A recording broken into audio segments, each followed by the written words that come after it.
یو چا دا پوښتنه کړې ده چې مولوي صاحب د اختر په ورځ قبرستان ته تلل هلته دعاوې ورته کول ډېر داسې خلک دي چې هغه چې کله د عیدګاه لمونځ وکړي هغه لمونځ کولو بعده بیا ځي قبرستان ته هدیرې ته ځي او هلته د خپل مور پلار یا د عزیزانو قریبانو قبرو ته ځي هلته دعاګانې ورته کوي. آیا دا عمل جایز دی او که ناجایز دی؟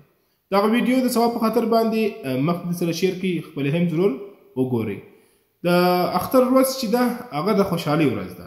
صحیح سلو نو په دې خوشحالي په ورځ کې داسې نه وي چې موږ تاسې څخه آخرت ته ویر وي، قبر را څخه ویر وي. نو د آخرت د یاد په خاطر باندې یا د دعا په خاطر باندې قبرستان ته تلل دغه بالکل جایز دی، لیکن دا عمل ته به فرض نه وای، یعنې دا عمل به په ځان باندې فرض کوي نه. که څوک نه ولاړی هغه ته به بد نه وای. که چیرې دا وای چې دا عمل خامخا فرض دی، خامخا به ځو لازم دی، دغه بیا ګناه ده، دغسې نه دی کول پکار. ها د آخرت د یاد دپاره او د عزیزانو قریبانو قبرو ته تللو دپاره چې هلته دعاګانې ورته وکړو، موږ باندې د خوشحالۍ ورځ ده، خو دوی هم په خپلو دعاګانو کې یاد وساتو. په دې نیت باندې تلل قبرستان ته دا بالکل جایز دی.